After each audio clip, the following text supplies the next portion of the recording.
on my screen. Her smile, it shines so bright. She's a queen with every scene. In the morning or the night, recipes and good vibes flow. Every video a gem. Her confidence, it grows and grows. We're inspired like her friends. Unstoppable Flora, she's got that power, spreading her aura, blossoming like a flower. Through the highs and all the lows, she remains so strong. Her spirit always glows. She's where we all belong. With every like and every share, we feel her energy. No storm too strong she can't bear. She's setting us all free. Unstoppable Flora, she's got that power, spreading her aura, blossoming like a flower. Recipes and good vibes flow. Every video a gem. Her confidence, it grows and grows. We're inspired like her friends. Unstoppable Flora, she's got that power, spreading her aura, blossoming like a flower. Through the highs and all the lows, she remains so strong.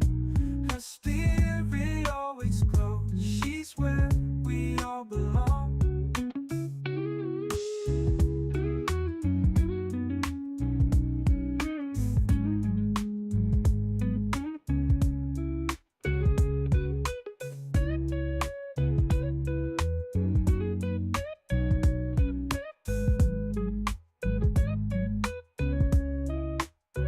With every like and every share, we feel her energy. No storm too strong she can't bear. She's setting us all free. Unstoppable Flora, she's got that power, spreading her aura, blossoming like a flower. Through the highs and all the lows, she remains so strong. Her spirit always glows. She's where we all belong.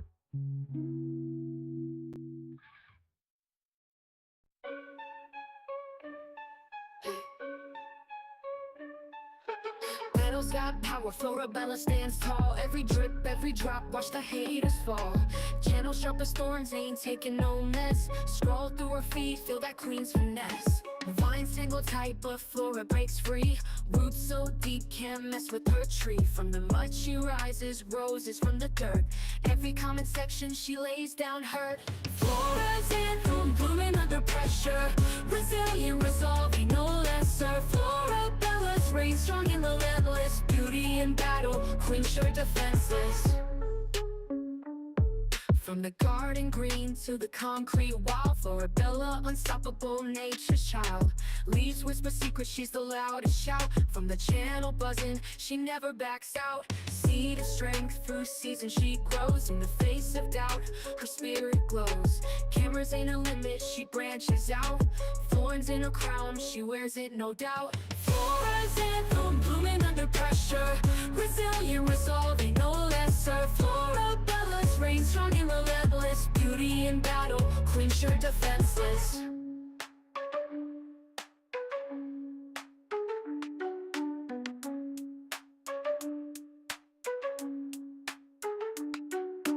Flora's anthem, blooming under pressure. Resilient, resolving, no lesser. Florabella's reign strong and relentless. Beauty in battle, queen sure defenseless.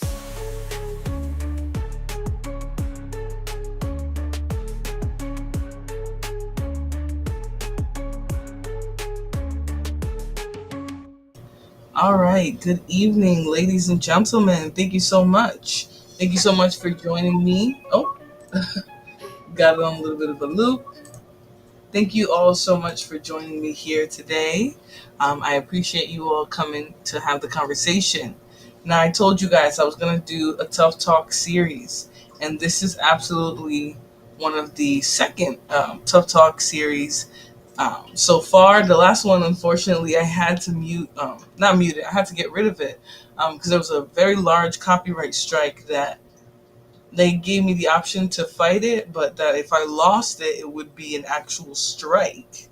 And so I just said, you know what, this is not worth it. There's plenty of content out there to review and, obviously bring on my channel with my twist and for my purpose, right? Because when I use content, it is under fair use, but these big channels sometimes enjoy stomping on the little guys. So that video from True Crime Network is not live anymore. I just ended up deleting it, so I even have the issue. So hopefully you all are doing well today. I'm going to stop in real quickly, say hello to those who've popped in. We have Lana Love in the building. Hello, welcome. Thank you for coming. We have Candy Blossom. Candy Blossom said, I feel so Sigma today. Thank you for coming in today and sharing your thoughts on feeling Sigma, Beta, Alpha, whatever it is that you're feeling. Thank you so much. And then we have Empress, Kia, and obviously our cloud dwellers. So thank you all guys for joining me this evening. All right, we're about to get into the show here today. And what I just wanted to say is I had a different topic originally, which was to talk about the coddling of men, this epidemic of like boy moms and what that is and why people find it to be harmful. And I just think that the conversation is a little bit deeper, and I have to dig a little bit deeper into myself to see what I want to say. So I changed the topic, and tonight we're talking about this delusion of high value. Now, most of us who hear men call themselves high value know it is a delusion, right? But I think sometimes the people who frequent these spaces, MGTOW, manosphere, first of all, men calling women low value or themselves high value is just a very delusional thing to do, right? Because they base these spaces online off of going away from women, but then every day on their channel they upload a video that talks about women, and that video gets thousands, hundreds of thousands of views, millions of views, some of them, right? So obviously they're not going away from women in the first place, but they like to tell themselves that. And so that's why I truly think that men are delusional. I'm not trying to generalize here, but generally speaking, right? Because I'm not going to make disclosures for everybody, but generally speaking, there is a very delusional thing going on right now with men. And it's this delusion that they don't have to seek women out, that women should come to them, that women should bring something to them, that if women don't bring something to them, then nobody's going to want these women, and they're going to be alone, and they're going to hit a wall, and they're going to blah, blah, blah, blah, blah, blah, blah. I mean, it's the stories that we're hearing these days are just insane. And I think if men really wanted to go away from women, they would focus on building themselves up. They would focus on giving themselves pointers, telling themselves that it's okay to seek mental health services, creating environments where men can speak about their mental health and not be judged. There's so much more that men could really be doing if they were trying to go away from women. But what they're really trying to do is just browbeat women into behaving how they want them to. And that's what these spaces, Manosphere, MGTOW, whatever all these names are for these spaces, their purpose is to make women feel like men today are not going to work for them, and so that means they have to do something. If they want a man, they have to do something weird. Steve Bano says, keep talking, I'm learning how to speak Ebonics. Well, listen closely. All right, I know your ears are full of must and muck. I'm sure the last time you bathed, you used simply your fingers and your hands to wash yourself. And so, yeah, you might have a hard time hearing me tonight. So, listen close, and I'll try to speak as slowly as I can for you. Okay, just listen up. Do you think Irish people weakness is a potato? Oh, I wouldn't know. I would need to know more about the Irish to know if potatoes are their weakness. So let's get into the show tonight. And we're going to start off with a conversation that Dr. Anna had online. And she talks about this idea of high value, right? she doesn't mention any particular gender, right? She specifically talks about the idea of high value and that it's rooted in narcissism. All right, so let me put this video up here for you guys. We're going to start with a quick breakdown of this.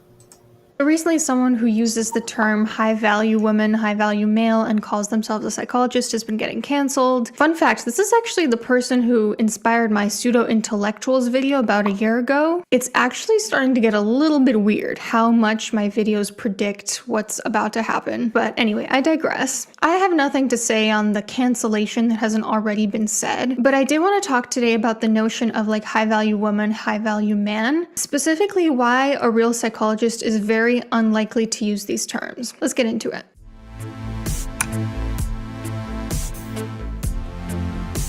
And notice how she throws some intellectual shade there, right? She says a real psychologist isn't going to use the term high value.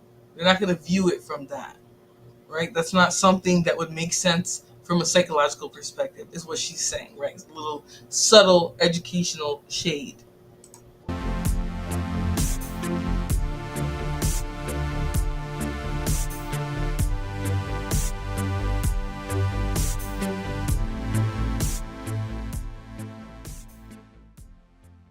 So the term high value implies that there's a hierarchy of value on which people lie, meaning there are high value people and there are low value people. Actual psychologists understand the reality that everyone has a different set of values and cultures have different norms of values. So there is not one metric of value that's universal. I prefer to use the term high quality when I'm right? That's the problem, right? The issue is that people want to ascribe value to individuals, right? Based off of whatever factors are innate in them. So that might be religion, that might be, whatever culture that they're from, valuing self-sufficiency, right? Like, it's very different how people are going to ascribe value. So for people to get online and talk about, oh, I'm a high value man, and they don't really know what is valuable to each individual out there, it's just like a really stupid conversation to have. Now, Beast King says, I got a quick question. What's more important, submitting to a husband, you being a traditional woman, or a career boss woman? What I think is that's a loaded question, right? I think the problem is nobody is trying to take the autonomy from men, right? Nobody's trying to tell men, you have to submit to a wife. You need to submit to your family. You need to give in and do the will of your family. No one's saying that to men, right? Because essentially that's what men are supposed to be doing. But nobody's saying that to men. But men want to tell women that in order for them to have a husband or a man beside them, that they need to give in. They have to hand over power, which is just a very strange notion. So I think that's the problem with your question. Hey, A-Dub. Yes, please don't forget to like, share, subscribe to the channel, and leave a comment. That's really appreciated. Any conversation pertaining to the subject would be very helpful tonight. So thank you all for joining me. All right, but let's continue, right? Because she does talk about a replacement word for high value, which in her case can be high quality. So I'm just going to rewind it a few seconds. Let's get back into the video.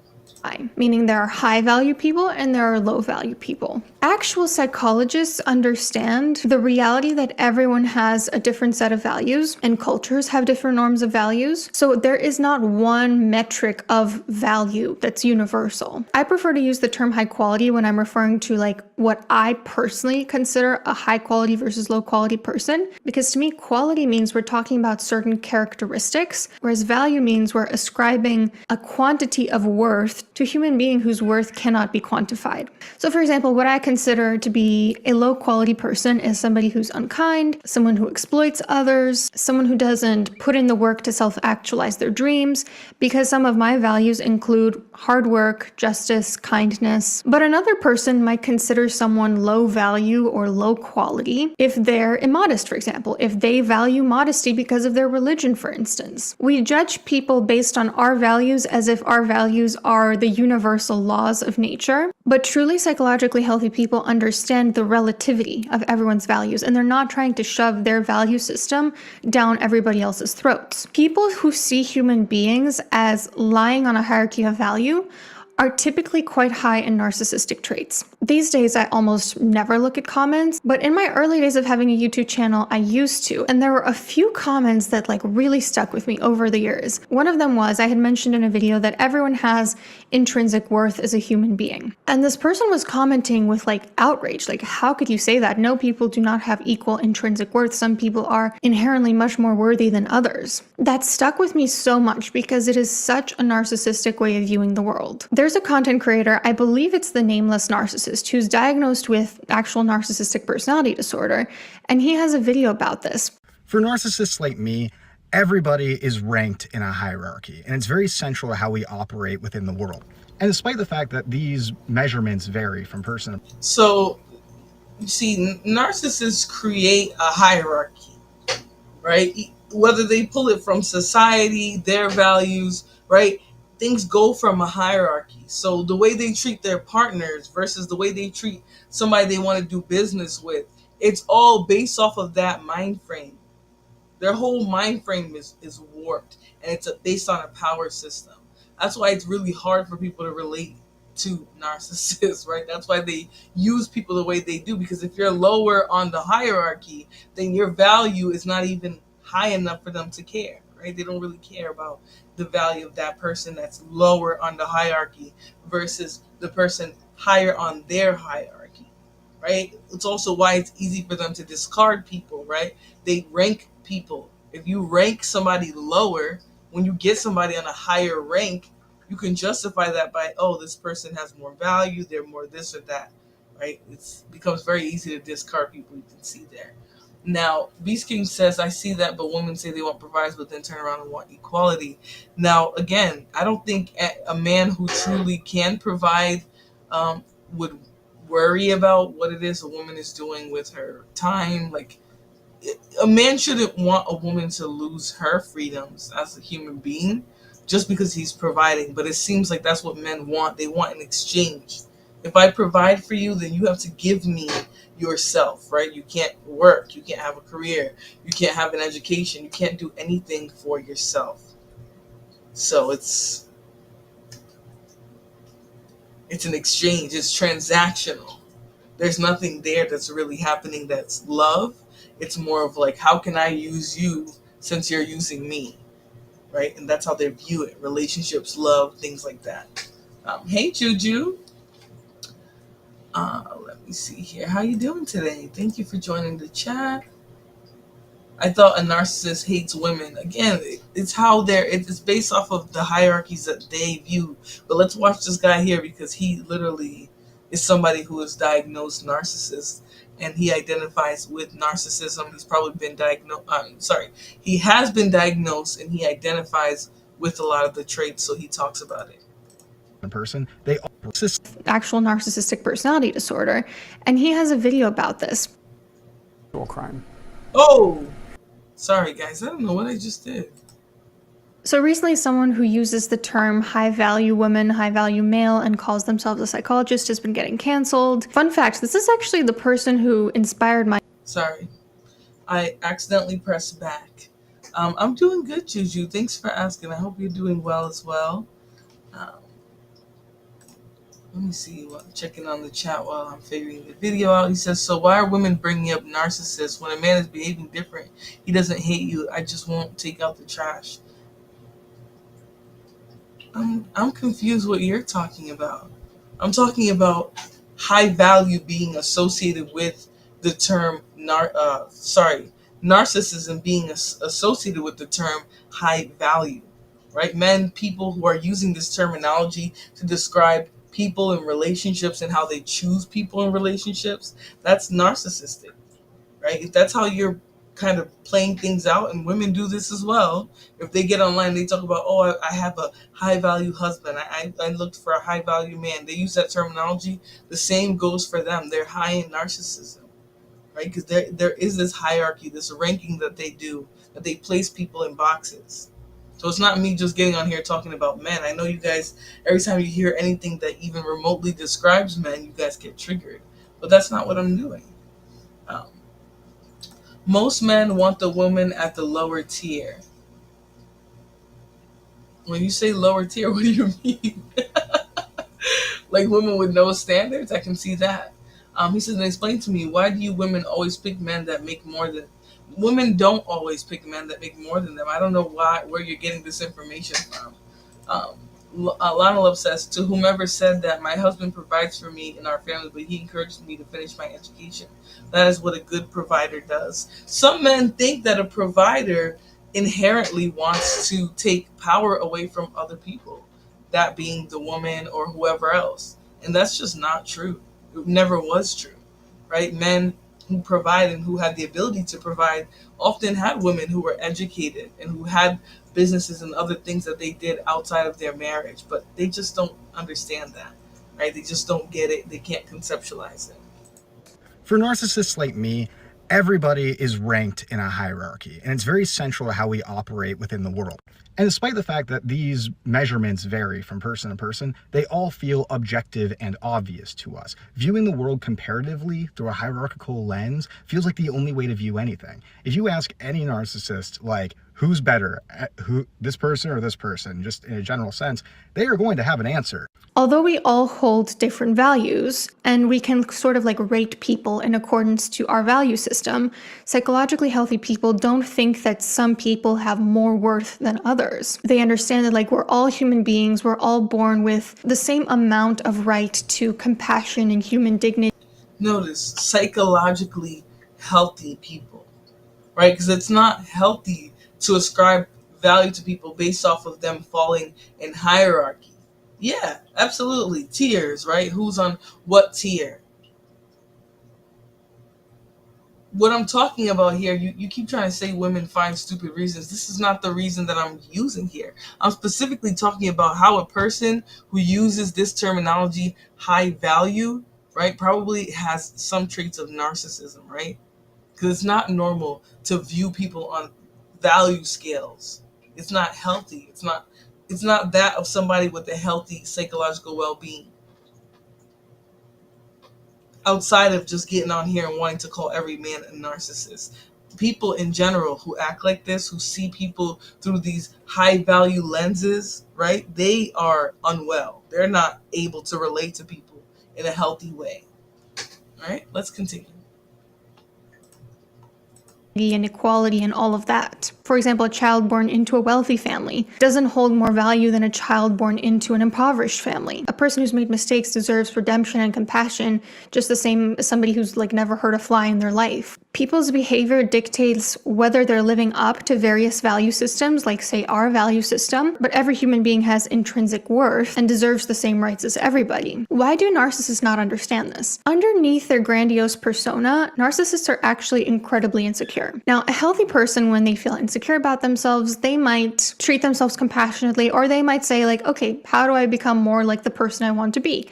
But for a narcissistic person, when they feel insecure, they go, how do I delude myself into actually thinking that I'm way better than everyone else? How can I compare myself to other people and convince myself that I actually stand at the top of a hierarchy of people? For example, let's say that someone narcissistic is watching a classmate give a presentation and they're doing really well. Everyone else might be thinking like, wow, that person did awesome, good for them. The narcissistic person will feel a pang of shame and insecurity about themselves. They're going to compare themselves to that person, and they're going to try to convince themselves that somehow they're better than that person, that actually that person is wrong for XYZ reason, actually they're not that great, and they're going to either in their own head or behaviorally try to put that person down. So beware of people who are constantly comparing themselves to others and constantly trying to rank human beings as if they're like objects rather than human beings. Another reason why I think the term high value is complete rubbish is it implies that people can be bought. And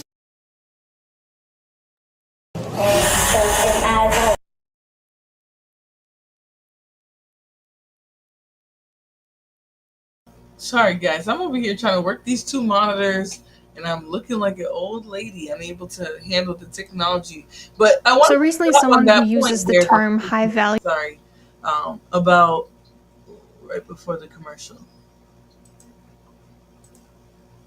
themselves to that person, and they're going to try to convince themselves that somehow they're better than that person, that actually people who do this ranking, right, who always got to put people up above, or I'm better than you, or he's a better man, or he makes more money, there's something inherently wrong in that, right? the need to compare and put yourself up against other people, that's something that somebody with low self-esteem would do.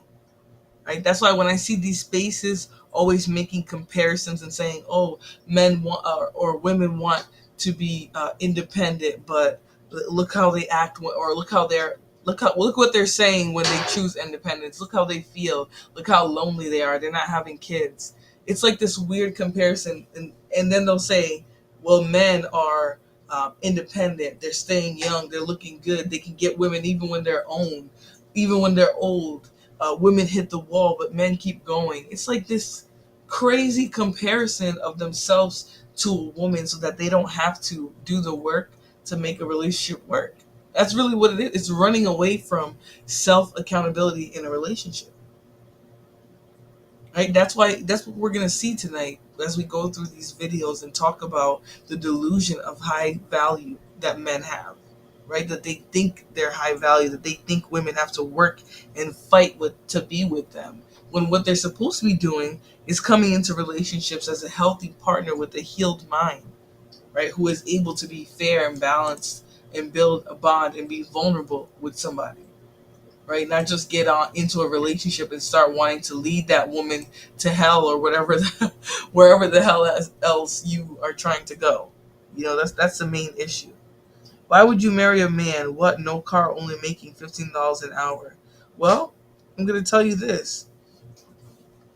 You're the one who gets on here talking about in your comments saying that women are choosing men based off of their money. Plenty of women are choosing men who are maybe at a lower position in their life, who claim to be working towards something, who claim to have a dream, who claim to be a man in the making, right? But really what you're telling women is that they shouldn't accept a man in the making. They should wait for men to be providers and protectors who can bring them stability and finances and provision. That way they can find a husband. But that's not true, because that's not out there either. These men are looking for women to split bills, have their babies, clean up the house, clean up after them, while they sit on their ass and play video games. Most of these men don't want to get up and wash dishes and help take care of children and wash the clothes and feed the kids and paint the toenails and brush the hair. They don't want to do all of that. They just want to sit there while the woman does all the heavy lifting and still split bills with them. So you keep telling women, "Oh, you look for a man, look for a provider." But the reality is that most men out there are looking for a woman to come in, bring her portion of the bills, and also be a homemaker who's behaving as if her man is paying all the bills, but she's contributing to the household as well. And that's the delusion that's happening right now. It's very disappointing. He said, if that's the case, then why do women choose to have babies with men making more money than them? Well, I'll tell you that the women who are still doing that these days are choosing those men for stability. They're looking for finances, financial help. But a lot of women today aren't looking for that because they have it for themselves. So when they go out there and they're looking for relationships, they're looking for balanced men who have something to bring to their life, who, okay, you want to split bills? Fine. But we're coming in this as an equal partnership. But I don't think men want that either, right? They don't want to be part of this equal partnership. They want to be on some level above the woman, but we're not in that type of society anymore. You guys don't even have the finances for that. So let's continue this video here. There's about 5 minutes left, and then we're going to get into the delusion of men in these MGTOW, manosphere, men going their own way, high value dust bucket channels. All right. That person is wrong for XYZ reason. Actually, they're not that great, and they're going to either in their own head or behaviorally try to put that person down. So beware of people who are constantly comparing themselves to others and constantly trying to rank human beings as if they're like objects rather than human beings. Another reason why I think the term high value is complete rubbish is it implies that people can be bought. And specifically when women, specifically like divine femininity coaches, use the term high value with regards to dating, they don't realize that they're using the exact same logic that people use when talking about sex work. The implication there being that like some women are expensive and other women are cheap. And you should try to be expensive instead of saying like, hey, I'm actually not an object that can be bought. You should just try to be more expensive. Have men sort of buy access to you through expensive gifts, designer bags, paying for your rent, paying for 100% of your dates, so on and so forth. So before I go into something a little bit more dicey, which is the way in which using these terms can be akin to the commodification of women, I want to give a huge thank you to today's sponsor, AccuFlow. AccuFlow is one of those things that can actually help you achieve good self-worth by helping you do the things that you set out to do. It maximizes productivity and efficiency and reduces emissions that are a little crime. Sounds like something you all want to ask. Being us with, give it a try. Now, some might argue we all have a price, right? Like when we're dating, if somebody doesn't treat us with respect or with loyalty, then they don't get to have access to us. So maybe that's kind of the transaction. And I would agree that when we're talking about access to us as a human being, there is sort of a transactional nature of like, hey, you give me reciprocal respect and blah, blah, blah, and I will allow you into my life. But when we're talking about the context of dating in particular, and a lot of these content creators too, they talk about like dating for marriage and abstaining from sex until marriage. And that's where it starts to become very muddy, that what you're really talking about isn't buying access to your presence, but rather buying access to your consent. This might be an unpopular opinion, but I don't think consent can be bought. I think true consent is intrinsic, meaning you actually want to engage in that act regardless of any extrinsic secondary gain you might get from it. Do you know that when you're a researcher, you can't offer potential research participants too high of an incentive, like more than say a $20 gift card or something like that, because it's considered I agree with her, A-Dub. You said, huh? I agree with her, right? Consent is intrinsic. If you want to do something, you want to do something. If you need to be persuaded and begged, pleaded with, paid, prodded, if a person has to do X, Y, Z, LMFAOP, if they have to go up and beyond just to get one little thing out of you, right? That means it's not intrinsic. That means you don't really want to do it. So I agree here with her. But obviously we know people can exchange goods for services, whether that be relationship, whatever the case may be. Come on now. If you can't understand what I'm saying, then you are lost. Why don't you try to explain what you're saying? Because what I'm trying to tell you here is that are you saying that these average men are going to provide for the entire family? And she just has to stay home, be a homemaker, pay the bills, and you're not going to beat her ass and be rude and disrespectful to her if she tries to go outside looking pretty? Because women had no problem being in the home raising the families. The problem was the relationships that they had and the environment that they were in and the lack of autonomy or ability to develop themselves as people. Why can't they do what makes them happy? Well, if the person has to be begged to do it, then it's not what makes them happy. That's the point.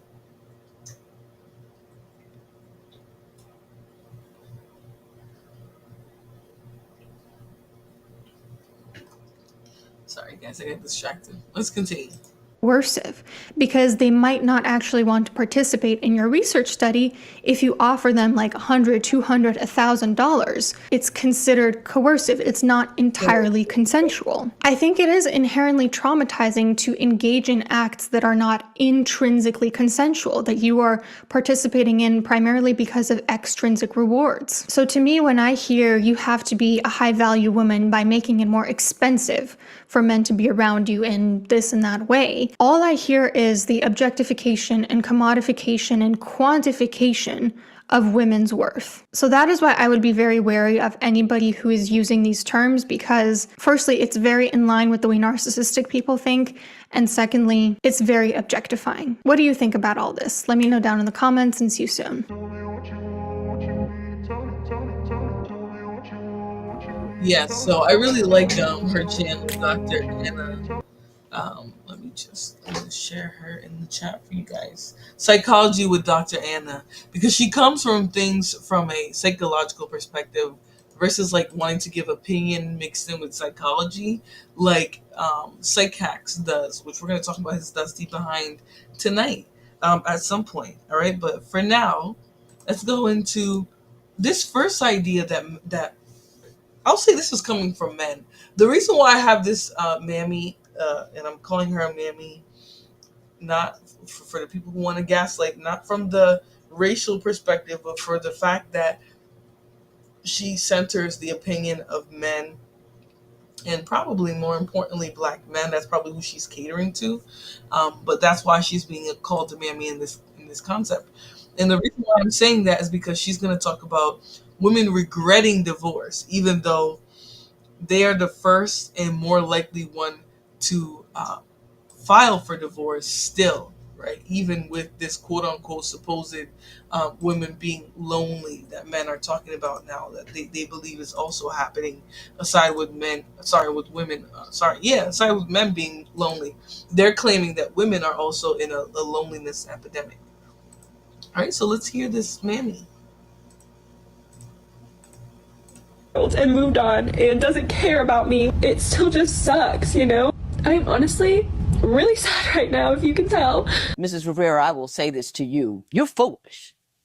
You had a good thing. As soon as it wasn't a perfect thing, it made you angry. Nobody's ever going to be perfect. You most certainly are not perfect. And the next guy you get is not going to be perfect. And unless you're willing to put up with a little bit of, they say for better or for worse for a reason. I would never, ever advise anybody to go through a divorce. I would never tell a woman to walk through that. I left my husband 5 months ago and I regret it. No, you're not supposed to say that. I know I'm supposed to be in my living my best life era, whatever, but no. These last 5 months have broken my spirit. They have been the hardest of my life. Divorce was supposed to be her upgrade, her freedom, her fresh start. Who's but upgrade? If you look across social... Who's upgrade? Who's freedom? Who's fresh start? Right? It gets annoying when people try to use these anecdotal experiences of people on the internet.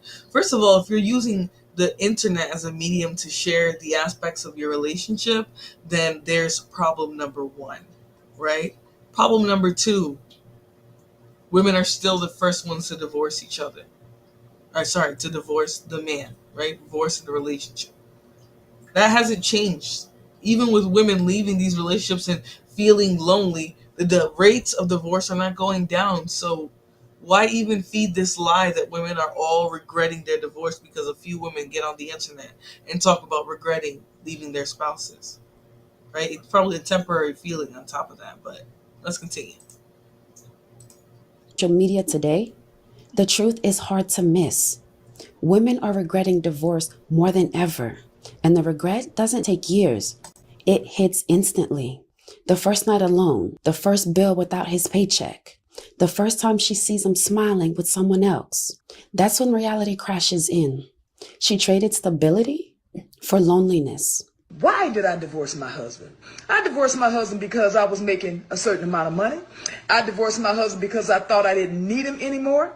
I divorced my husband because I had this senior position at work and thought I held the same position at home. I divorced my husband because I thought I was better than him because I had my degree now.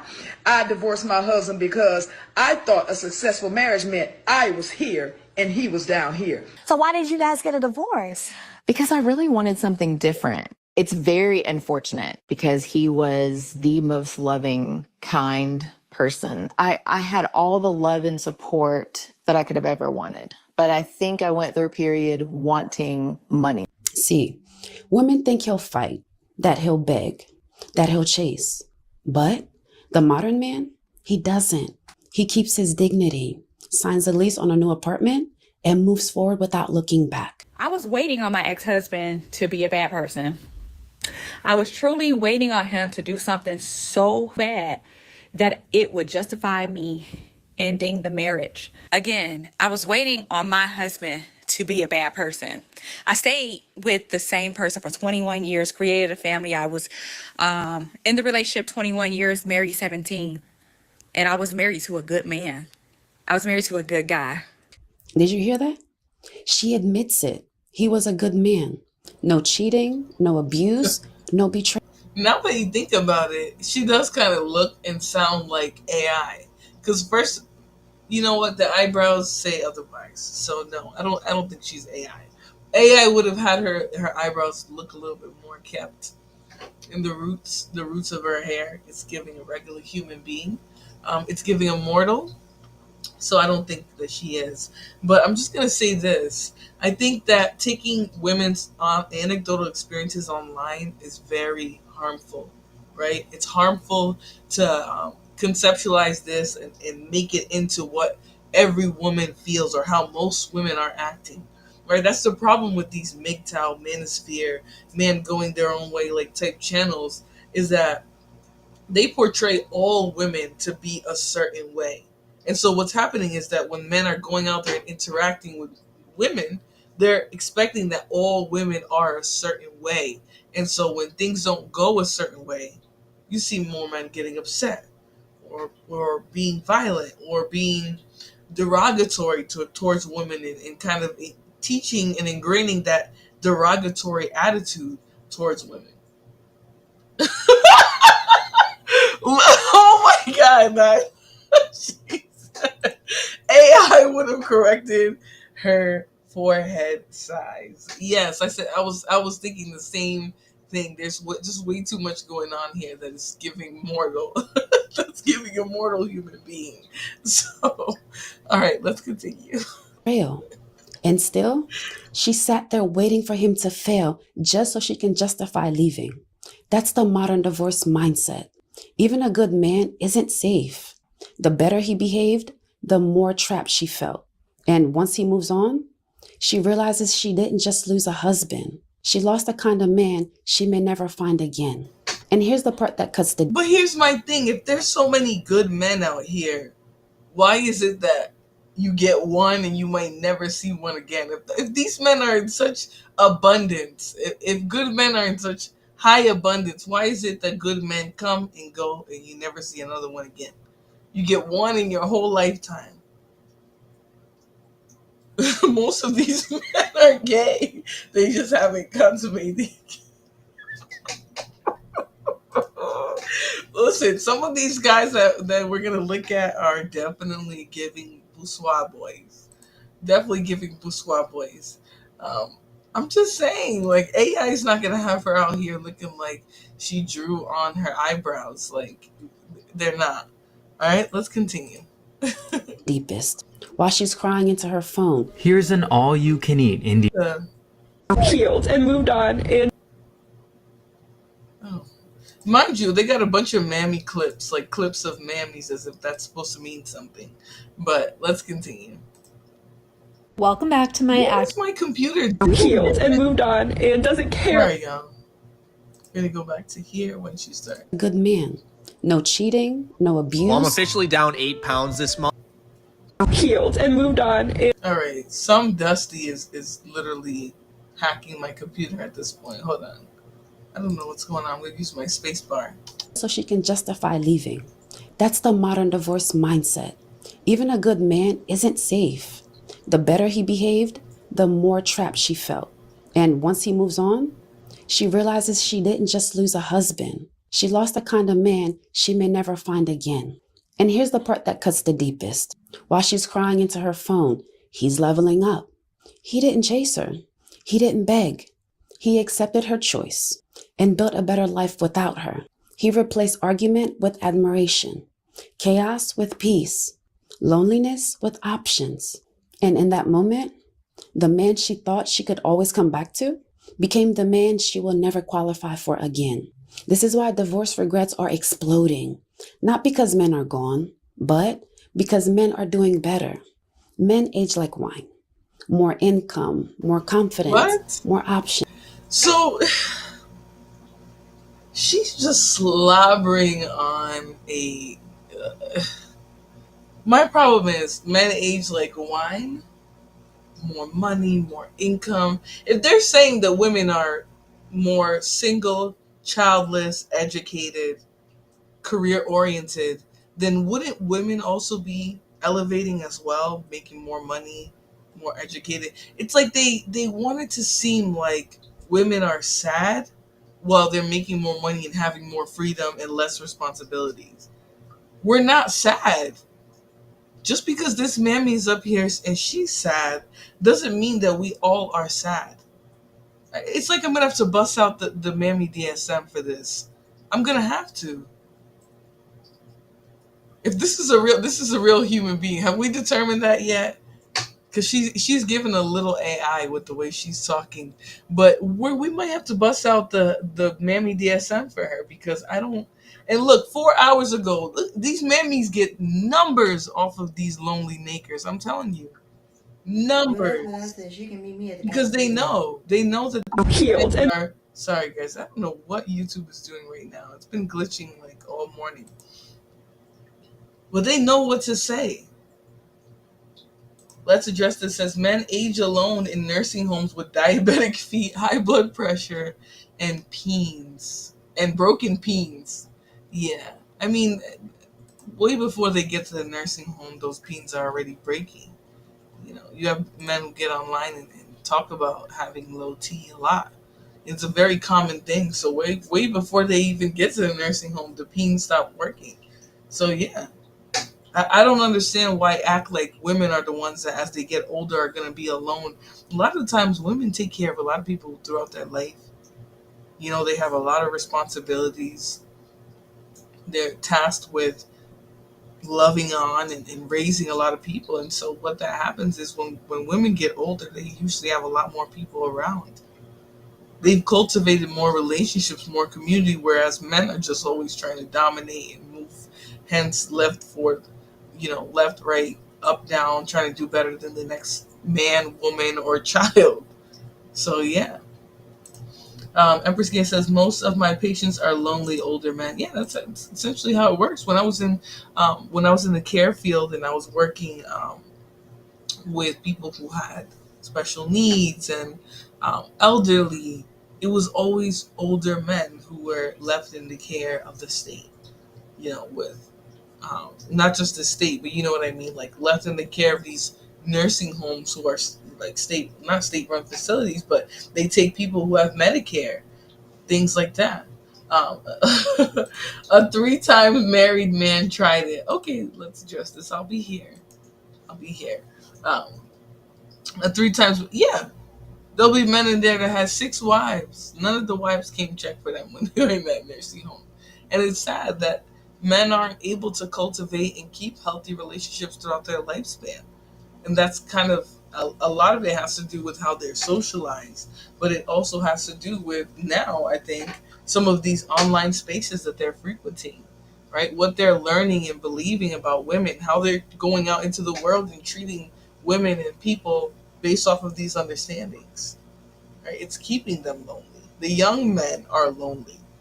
Right? The ones who are in their golden age, right? They say men's golden age is like 18 to 25. Like they're young, agile, fresh, whatever the case may be. In that golden period, they're the most lonely now. So let's continue on that. I'm curious to see what else she thinks women are suffering of. Chaos with peace, loneliness with options. And in that moment, the man she thought she could always come back to became the man she will never qualify for again. This is why divorce regrets are exploding. Not because men are gone, but because men are doing better. Men age like wine. More income, more confidence, more options. And women? They're discovering the harshest reality of all. Once he moves on, he moves up. And that's a train you don't get a ticket back on. And here's the kicker. This isn't just one story. It's a pattern. Over and over, women are finding out the hard way that divorce doesn't give them the life that they dreamed of. Instead, it gives them regret they can't escape. Here's why divorce regrets hit hard and why it's exploding all over social media. He moves up. This is the part women hate to admit. Men actually get better after divorce. He's sharper, stronger, and more focused. He hits the gym. He doubles down on his career. He learns from his mistakes. Richer, bolder, and more refined with time.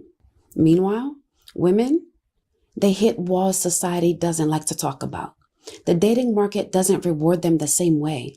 Every year after the divorce, he levels up while she struggles to even find a replacement. And the irony? The more she talks about her regrets online, the more it highlights just how much better he's doing without her. And when she finally sees him with someone younger, softer, and happier to have him, that's when regret really burns like fire. Is she thinner than me? You have a lot in common. So she's not younger than me, she's not skinnier than me, and she's not prettier than me. Then why couldn't it just be me? Well, she's softer than you. She's quieter than you. She doesn't yell at me. She doesn't call me an idiot or tell me to shut up all the time. She listens to me. And what makes it sting even worse? Once he's gone, she doesn't get another shot. Here's what women underestimate. Men don't audition for the same role twice. Once he's cast her out of his life, he's not handing her the script again. He doesn't chase, he doesn't beg, and he doesn't circle back. Every day she scrolls through his new life. Okay, so he doesn't circle back. Can you guys please put a 1 in the chat if you've never been hit up by an ex?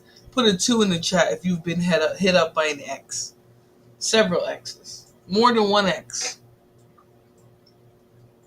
Right? He doesn't circle back. What delusion is this woman talking about? Do you know how many people sit there and cycle through the same situationships and relationships that they've been in for the last 5, 6, 7, 8, 9, 10 years? She might be AI. I'm starting to think that they're making AI characters look really, really realistic by like stealing people's face. Yeah, too. Same here. The ex hit me up not too long ago. Ex before that. Ex before that. Ex while I was married. I mean, what are we talking about? This is not, people don't just leave relationships and never circle back, and men are just done with women because they're holding women account. That's just not what's happening. It's just not the reality. So this has to be AI. This creature in a speaking character that's speaking, I should say, she has to be AI. Life. It's a silent reminder. He didn't just move on. He upgraded the cast. And that's what makes the regret permanent. She thought she could always come back. She thought the safety net would always be there. But men don't wait around forever. They build new futures. And once he levels up, she can't reach him. And that wouldn't hurt so much if she had better options waiting. The dating pool after divorce is not what it was in her 20s. At 35, 40, or 45, the men she once had access to aren't even looking her way anymore. She thinks she's walking back into the same marketplace, but she's shocked to find the rules have changed. On dating, actually, the rules have not changed. The rules have not. What are we talking about? People are recycling the same relationships that they've been in for the last 10 to 15 years. Lana Love says, I don't circle back, but men do for sure. Men definitely circle back. Men circle back when they're bored, circle back when their girl's acting up, they circle back when their relationship's not going well, they circle back when they're on a break. Men circle back all the time. Women circle back too. This is not even like a gendered thing that we're talking about here. People circle back. People circle back, but these gender war channels and people online, they don't want to show you the nuance in dating. They don't want you to see that people in general feel like they make brash decisions in relationships. They are insecure. They don't communicate enough. And so relationships end, and so they come back and try to get with each other. They try to heal and try to be better people and come back together, and it doesn't work sometimes, and sometimes it does. But these creatures online, they're meant to serve and feed the manosphere MGTOW algorithm and their low self-esteem, right? They need to feed them these ideas that women have no options. That women, once a man leaves them, that's it.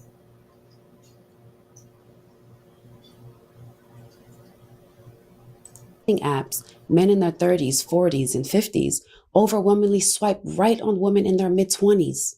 The supply and demand isn't equal. It's brutal math. So, while men age into confidence, income, and options, she's realizing that dating pool is shrinking overnight, and regret sets in when she sees the very men she overlooked are now overlooking her. Of course, not every man thrives after a divorce.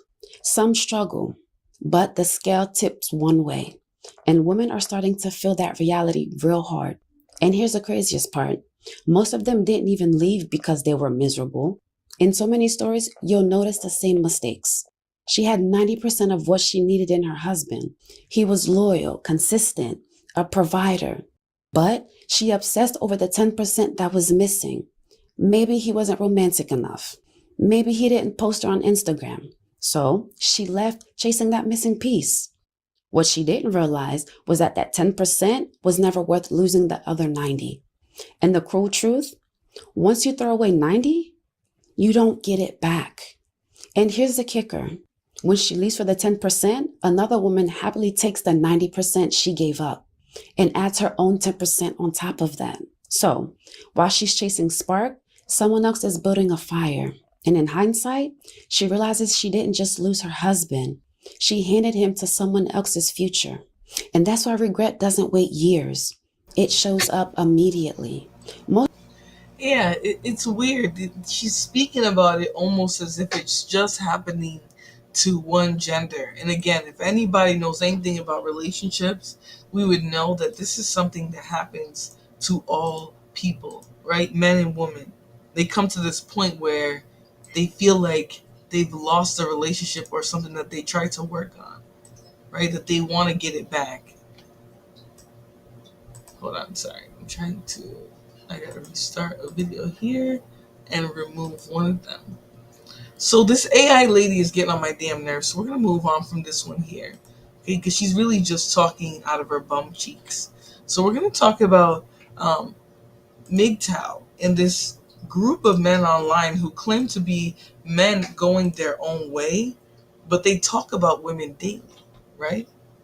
Daily, their videos get thousands, hundreds of thousands of views talking about women and what women are losing or who women don't have access to anymore or how women are alone or how they've been, they found out the truth and they learned their lesson the hard way.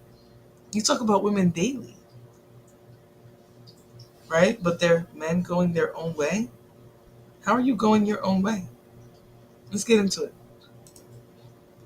I'm 56 and I don't date.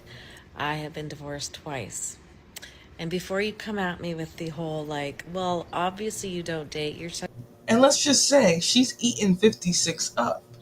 She's eating it up. Right? We're going to claim she's hitting a wall. Such a loser. No.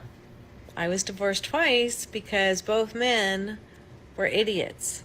All right? And I divorced their asses and I learned my lesson. And now I'm fabulously single. I love being single.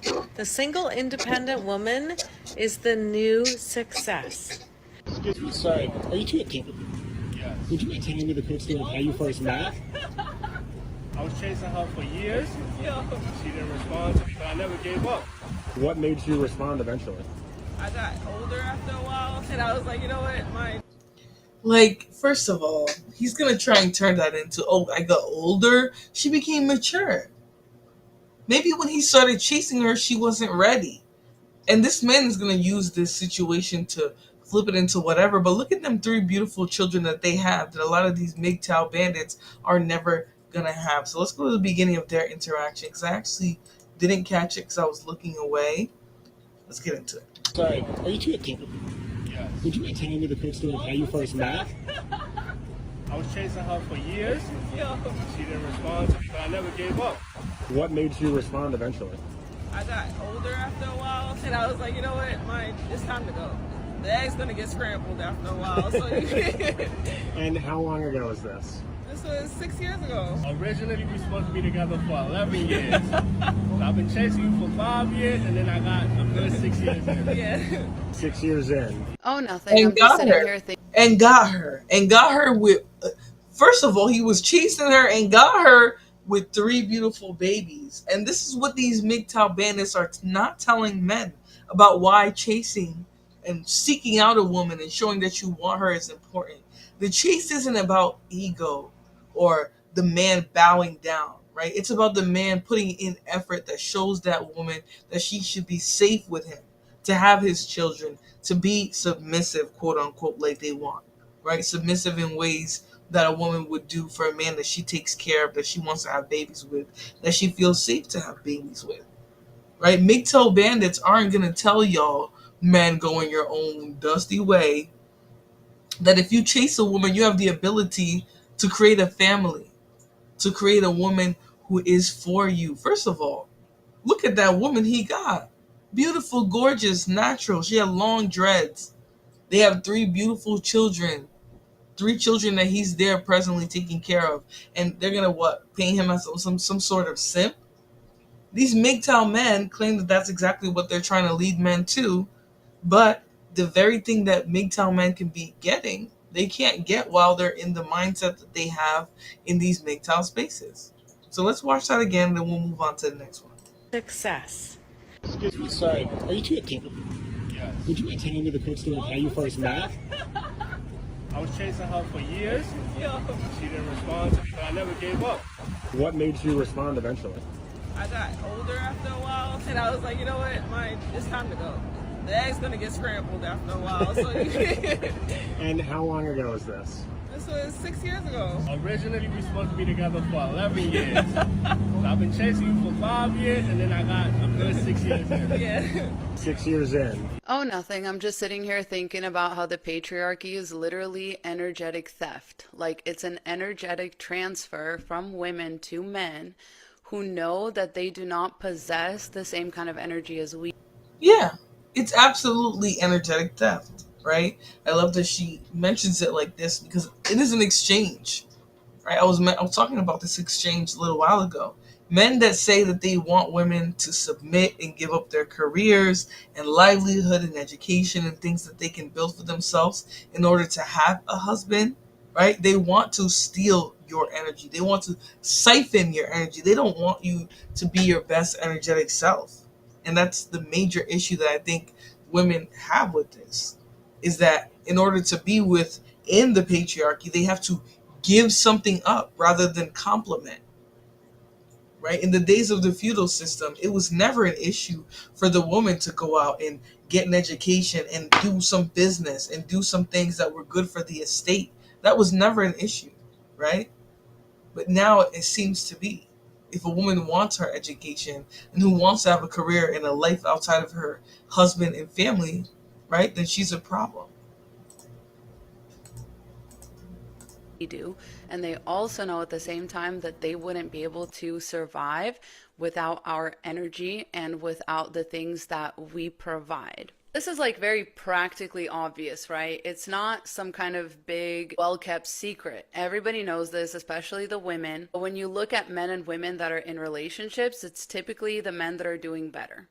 Unless the relationship is reciprocal and mutual and based on mutual good energy coming in, there is going to be one person that resembles a parasite and one person that resembles a once healthy organism that has been overtaken by a parasite. Being child-free by choice is absolutely a flex. It is a flex to be able to come home from a long, exhausting day of work and being able to relax and unwind in any way that I choose. It is a flex to not have to hear piercing screams and constant mom, mom, mom, mom 10,000 times every single day. It is a flex to be able to spend my hard-earned money on anything that I want. But the biggest flex of all is being able to live my life the way that I choose to and not feeling the need to live up to arbitrary patriarchal standards and the myth that motherhood is the only way for women to feel fulfilled. Men really think they are so special. Like, I had a man take me out for tea. There are a lot of men going through financial troubles in Paris. I don't know. We ended up parting ways. And you know, in France, that's it. And I was saying bye. That's it. And he goes, that's it? And I go, you got me chamomile tea. Not that that even matters, but to think that they think they are so special. No, but this is what I'm saying, right? You come to a woman, you come to hang out with a beautiful woman who's self-fulfilled, who has her education, who can give herself many things, and you give her tea and you expect her to be impressed and in love with you just because you put the effort in to get her tea and that should be enough? I'm really curious what his actual commentary is going to be, or if he just wants men to hate women who don't bow down like this. Or, God's gift, like, how wouldn't you? Why wouldn't you? Wasn't my conversation enough? No, it will never be enough. I need the whole 9 yards. I think every woman needs the whole 9 yards. Any man that's not a simp is gay in my book. If you not a simp, you like men. Point blank period. Because why the fuck would you want to display it with your full chest how much you don't like a woman? Because any man that says that a man is a simp, it's always because the man is displaying ways in which he likes a woman. So essentially, men want approval from other men based off of how poorly they could treat a woman. And I'm supposed to still think that y'all are heterosexual? This is a fact. This is a fact. Men want to be able to say, I have to do the bare minimum to get women. I don't have to impress her. I don't have to make her feel safe. I don't have to show her that I actually care about her. I don't have to treat her with dignity and respect. All I have to do is show up, be a man, have a penis in between my legs, and I can get a woman. And if I have to do more than that, I'm a simp. That's exactly what she's saying here. Right? She's not simply saying men who take care of women and treat them nicely men who don't buy women designer clothes and flowers are gay. No, she's specifically talking about the definition that men use when they talk about simps, which is a man who simply caters to a woman and wants to be with her and shows her that. Let's continue. I'm still supposed to think that y'all are attracted. Oh my god. I can't with this internet, y'all. Gay in my book. If you not a simp, you like men. Point blank period. Because why the fuck would you want to display it with your full chest how much you don't like a woman? Because any man that says that a man is a simp, it's always because the man is displaying ways in which he likes a woman.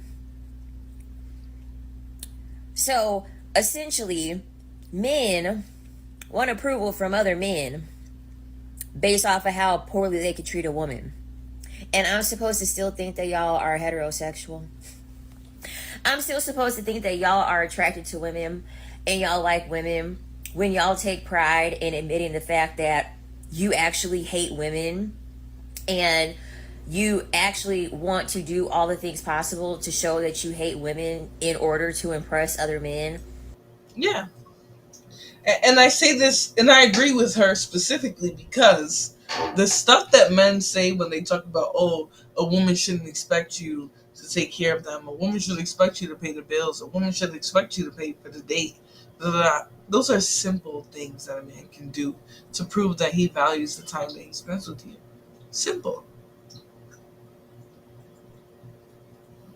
Simple things. So if men are going around and saying, oh, I don't buy flowers, I don't impress women, I don't take them out, I don't treat them nicely or kindly, I don't treat them lovingly, right?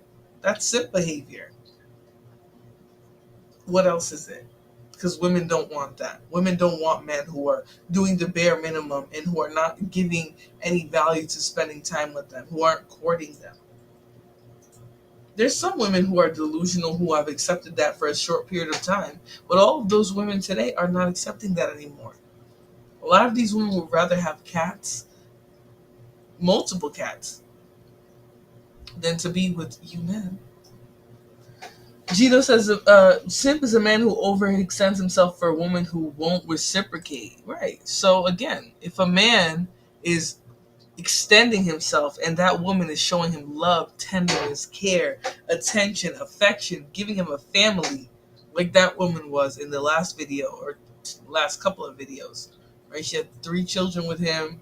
She's sitting there as the wife. She's submissive. Yes, she told that little funny story, but she's there. She's with him. He's leading their family. So again, you guys will take things that men are doing, call them simps. But those men have exactly what these MGTOW manosphere spaces claim that they want, which is the woman, the family, the leadership position. So why would we call that simp? Why would we call him a simp for seeking after her for all those years? Sometimes we think we need and want a relationship, but we're not ready. Sometimes we think, oh, yep, I'm ready to get married. And that person is thinking, man, I still have some growing to do. Or man, I still have some developing to do. Right? We've all been there. I've been there. I'm married thinking about, oh, that's crazy. I got married before I finished developing myself. I have every intention of getting more degrees, right? So for me, getting married is a stopping point. You can't stop at a point where you're going to get education. Some men will think, oh, your wife's going to be a doctor. She's going to be the breadwinner. She's going to be the da da da.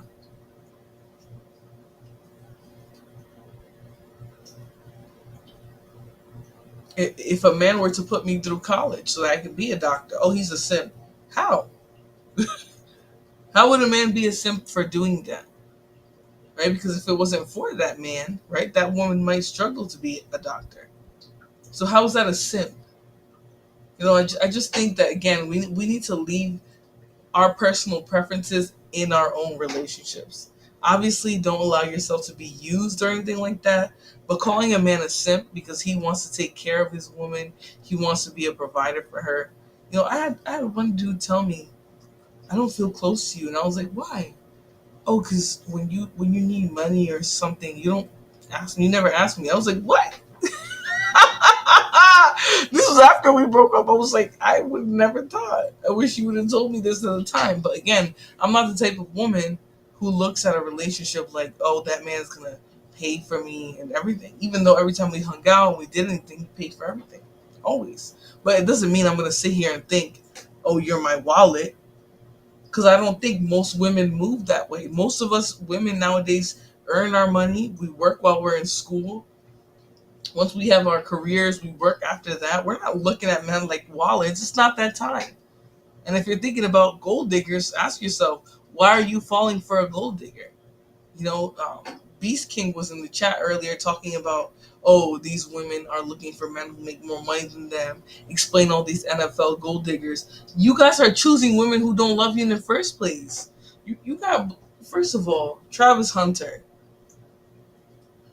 what some people would call a hideous black man, going for a girl who net, and then they're gonna be mad and call him a simp, like as if they don't see what's happening. You guys should have told him. You guys should have told him that woman don't care about you. She's with you because you're an NBA star. Because he never had any attention from girls prior to him becoming a successful athlete. But because of these terminology that people use, simp, blah blah blah, or whatever names that they use instead of addressing their real issues, this is why you have men who will fall for that. And then let's say he breaks up with her and she takes half of his money or 3/4 of his money. You guys are going to blame that on all women as if he didn't make just an improper decision. But let's continue. I'm sorry. If he ain't a simp, he gay. It's really that simple. If he is not giving you love and devotion and putting you first, he's gay. He doesn't like women. It's really that simple. This is the end result of what happens to a simp. He chased after her for 5 years. After she finished riding the carousel and getting her back blown out by Chad Rowlands, she decided to settle down with the beta box male because her eggs were becoming scrambled eggs on toast. Mind you, none of that was said. She likely was talking about being really young, not knowing herself or what she wanted, and having him want to get into a relationship right away. And sometimes it's like that. Oh, let's get married right away. Let's have kids right away just so I can have complete control. Versus that time period, she was probably building herself, getting a degree, becoming self-sufficient. And now she's coming into this relationship out of a place of love. She wants him. It's not just, oh, convenience because he will take care of me and the kids and be the provider and I could be the woman. No, we're coming into a partnership. And I feel safe. And I also feel comfortable allowing you to lead. I think men think that women are just supposed to accept everything they say and believe it. No, we're not going to do that. You're going to have to show a woman that she's safe with you, that you're a safe space.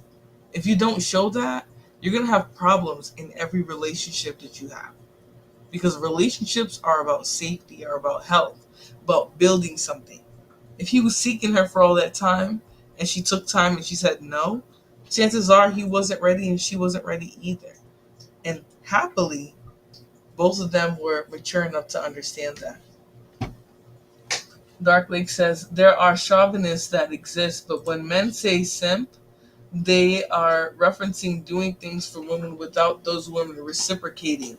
It's not about mistreating them. I know you disagree, just my thought. I don't even disagree with you, right? Because I think if a woman is not reciprocating any energy that you're giving her and you just keep giving it, then yeah, that's like weak, right? But I think the problem is that when other men call men simps, they're calling men who take care of their girlfriends and, pay for her luxuries like nails, hair, makeup, shopping, that those men are simping. But if that woman is in a relationship with him, she's loving him, she's his partner, they're together, they've been together, they're in love with each other, then she's just being his girlfriend, then how is that a simp, right? That's what he wants to do for her. Her being herself is what makes him want to do that. So how is that guy a simp? Because he's doing that. And I think that's the difference here. I think that when men go overboard or not even go overboard, when men are generous and they do a lot for women, men will automatically say, oh, you're simping. But it's like, no, if that woman, her love, her energy, her connection to you makes you want to give, then that's your connection to her. That's not simping. Simping would be if you're giving, and that woman is just using you while she's getting attention and love from other men, or she's in other relationships, or she's sleeping around. That's very different. So, again, I don't think men are able to focus enough to understand that. So, okay, Gino, have a great night. Happy Saturday. This Saturday night, hopefully you guys are enjoying yourselves. Hopefully you've got a cocktail or a glass of water, or you just enjoying a nice atmosphere tonight, whatever you do to unwind and to turn up on the weekends. Hopefully you're doing that. But let's continue on with the show. We have another minute left in this video where this MGTOW bandit is talking about why men walked away from dating and relationships. So useless! Men are the ones who provide. As soon as men start dating women, women want things from men.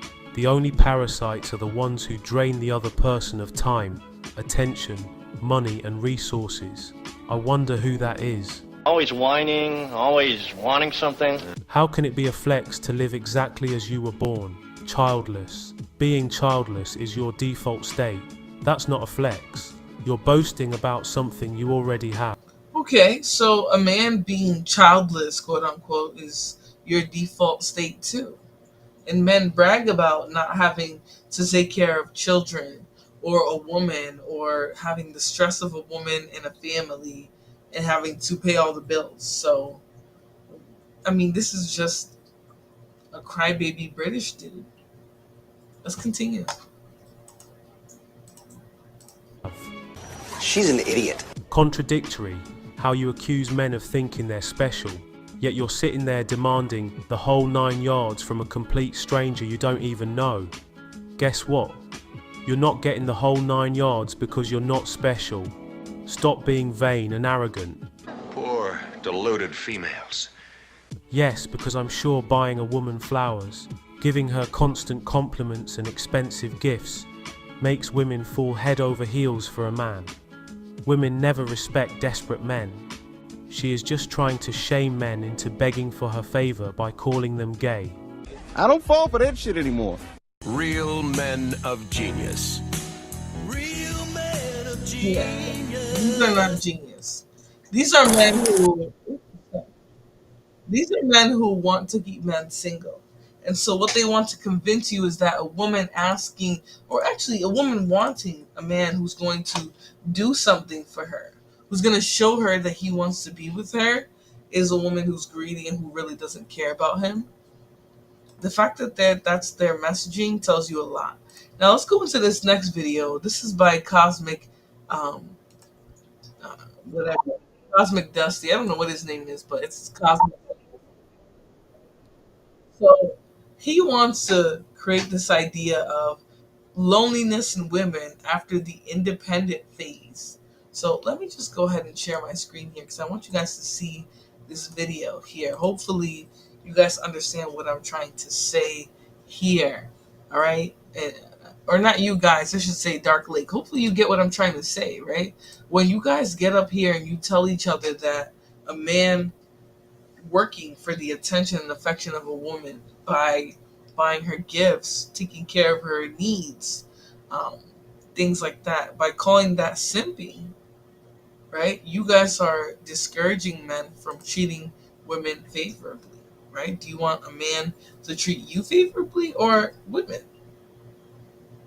Right? When he gets her nails done or her hair done, and that makes her come around him and be prettier around him and treat him nicer and want to bake for him and want to be with him and want to build a family and feel safe with him. How is that simping? How is doing the things that makes a woman feel like she is yours and you are hers? How is that simping? You know what I mean? I think that's the issue that I have with what's being said. Yeah, Russell Wilson was definitely called a simp, Empress Kia. And what he did is pump Sierra full of babies and let her have her own career in life. Or not even let her, just she has her own career in life and he's there. Her own career in life doesn't threaten his manhood. Her being beautiful online and being herself online doesn't threaten his manhood. And he still goes and has a baby with her because having a family with her is part of his manhood. She doesn't have to work. Sierra can quit her whole career right now and make $0 for the next year and they would still be okay. Yet she doesn't. She has her career, she has her fashion, modeling, her brand deals and all of that. She's raising her kids. And it doesn't bother her husband. So many times I've seen posts, actually, Empress, now that you brought him up, I've seen so many posts of him. And they're like, oh, how can you respect this as a man? And it's Sierra taking a picture, dance, or recording herself dancing or something. It's a Sierra ad for shoes or for her dancing in a commercial. And they're like, how could you let your woman do this? And I'm like, this must be a broke nigga thing. Right? Being broke must be the only time that you have time to sit here and tell your woman that being beautiful and sexy publicly is against marriage code. Right? He's so insecure that he has to have an issue with how she looks. It's ridiculous. But let's get into this here. Loneliness in women after the quote-unquote independent phase. I don't know why the quotes are there, because I'm definitely independent and we definitely have been in an independent phase as women where we're developing self, making money, competing in life, in career with everyone, not just women, men, children, young people for careers. So let's get into this video. Isolated and lonely. I just want to say, that makes so much more sense now. The reason I'm single and have no friends is just because people are so intimidated to talk to me because I'm so attractive. Pretty girls are lonely, okay? I don't make the rules. And I'm not even trying to be like, oh, I'm so pretty. But I was fat and I was ugly, okay? I am absolutely sick and tired of going on dates and people are interviewing me to see if I'm a good person. I don't want to be a good person anymore. I'm fucking bored. You're like, oh, are you family oriented? No. I hate them all and I'm a whore. Next question. I'm just having a really hard day and I try to get ready. That women tend to be happier when they are single. I could have married a lot of the people that I've dated. If you hear something or an update about your ex and it just kills you. Women tend to be happier when they are single. Struggling financially, being alone, having no one there to talk to as you age, no kids. And I always thought I would have kids. I thought I would be married by now. And now the closer I get to it, and I'm scared. I don't know. I didn't think it would be an issue. I'm 32 years old. I'm 53. I would like to think that I'm still young, right? The fact that you're 40 and single, still with no children, and now you find out that she's 8 weeks pregnant, and you so want to feel happy for her, but inside you feel so sad. Happier when they are single. I'm in a stage of life where I'm watching all my friends get married and have babies, and you know that at 40 you're running out of time, and soon you won't have a choice at all. Crazy. I feel like I've been I'm okay, ma'am. I'm also not that close to 40, but the fear mongering is a little much for me. been chronically lonely since like 2020. Does anybody else have one of those days where you're just depressed and crying and I guess lonely? Being a single woman in your 30s can definitely be looked at as a failure, but let me tell you why it's not. Yes, my 20s were amazing. I had lots of fun. I was young, hot, not a care in the world, right? Now I'm in my early 30s. I'm much wiser. I believe I have emotional intelligence about my money, super self-aware. I have patience, financial stability. I know what my boundaries are and how to set them.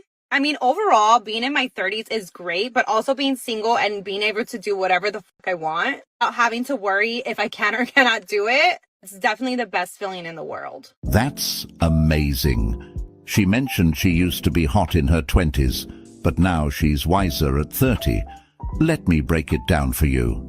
Any woman who says my 20s were fun and amazing are women who's had multiple partners hopping from guys to guys. They're women who's used to chase bad guys knowing they wanted nothing serious. And a woman who's in her 30 isn't necessarily a failure, it's just not a successful man's first choice. The fact is, as women age, some of them become less pleasant to be around and really hard to deal with. And it's really because of their attitude and demeanor. It's just a turn-off to men. It's like they've lost that feminine side they once had when they were younger. Can we please normalize being nervous that you're never going to find your person? Like everyone's always like, you're in your 30s, you have plenty of time. No? Have you seen the dating options? Have you seen the dating pool these days? When you're in your 30s? It's not pretty. If you're having a bad day, just remember that I'm really lonely. I'm really sad. Gen Z, the Generation Z, are so lonely they're posting friendship applications on Facebook. I also feel like I'm getting older and it's like I have to put some effort into dating or I'm just gonna be alone forever, but now I'm just honestly getting to a point where I'm just gonna be the single aunt. But like it's really hard when like I don't really have anyone to go to like on a Friday night. Maybe I should just give up. But I don't know. Then I feel like if I give up, then it's like, then I'm totally throwing the towel in and like, that sounds and feels sad. But really, it's just crazy. It's been a rough month for me. And I got COVID. Somebody help me. I'm so tired of being an independent woman sometimes. Sometimes like, I just want to be taken care of. You know, my whole life, I've just been so independent. I've reached my breaking point of having to do this life thing alone. I just want to be held, nurtured, loved, cared for, physically, emotionally, spiritually, mentally, in all aspects. I don't know why men bring this up because most of you are not doing this. Why would a MGTOW channel called Cosmic Universe bring up that women want to be loved, cared, dedicated to, or whatever, when they know that in relationships this is not what women are getting anyways? That's not what women are getting. Even the young women are not getting that as well. So I'm just trying to understand what these MGTOW bandits are saying. I just want to know what they're talking about because I don't get it. I want my heart and soul to be seen and held. I just can't do it alone anymore, and I'm at my breaking point. I can do it physically alone. I've been doing it, but I don't want to. I don't deserve to because I am worthy of companionship, of community, of love, of affection, of support, of someone lifting me up, motivating me, encouraging me. I am worthy of that, so I deserve to receive that. I don't want to do it alone anymore, and I've been crying all day because of it. This is what happens when the boss babe, independent woman lifestyle isn't working. But this comes down to knowing how to pick a good man. Because there's plenty of good men out there, they're just not her type. A lot of women ignore the man who would be happy to hold them down, to chase the Chad who brings temporary excitement. They look past the guy who would treat them with respect, commit to them fully, and be there through life's ups and downs.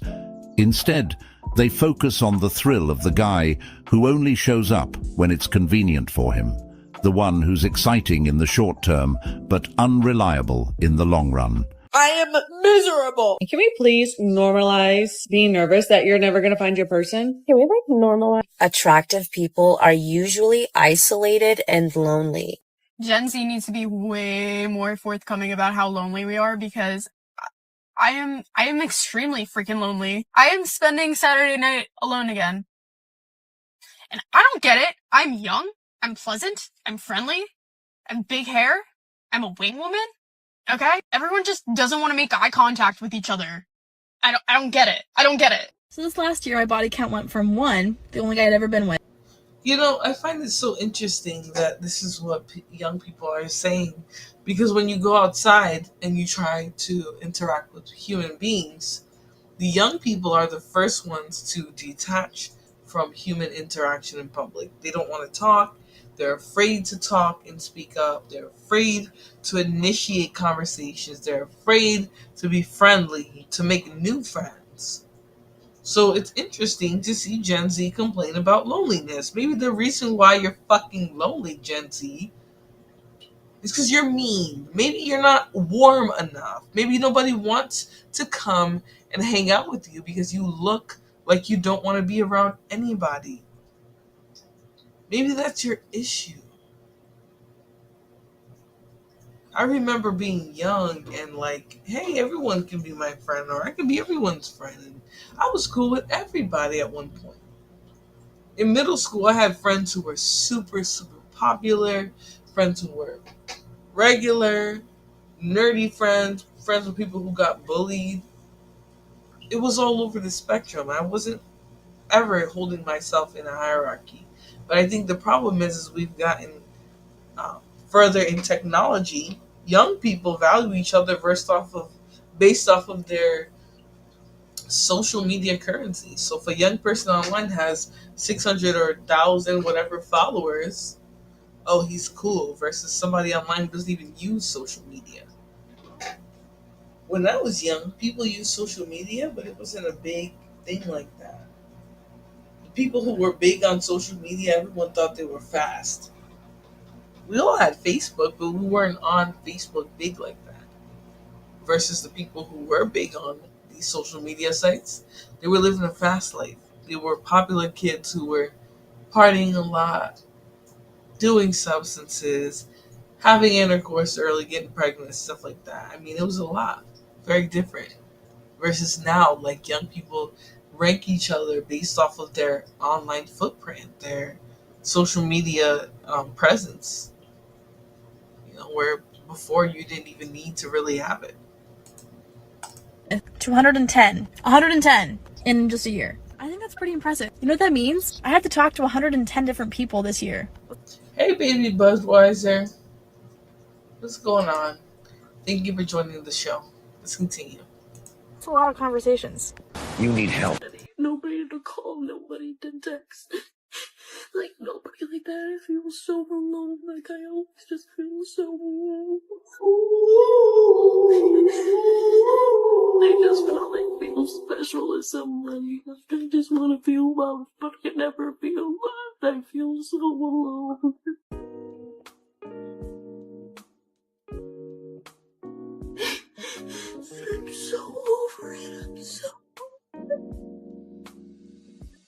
This is the loneliness in most modern women today. They crave a deep intimacy and love from men, but they just feel so deserted by everyone. Some of them try and stay strong until they break.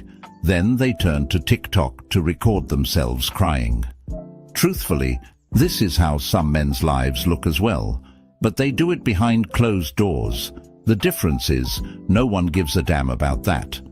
Men too long for meaningful connections, but they're often conditioned to suppress these desires, as if vulnerability and emotional needs are weaknesses rather than natural human experiences.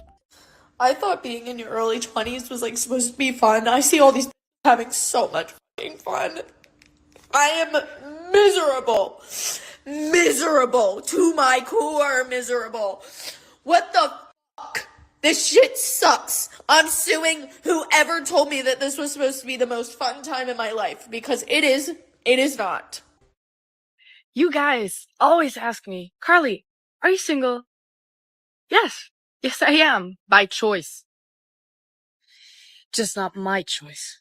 If you're having a bad day, just remember that I'm really lonely, I'm really sad, and apparently studies show that the most lonely people are the most attractive people. So if you're having a bad day, just know that even attractive people suffer, even the prettiest people on the planet Earth suffer.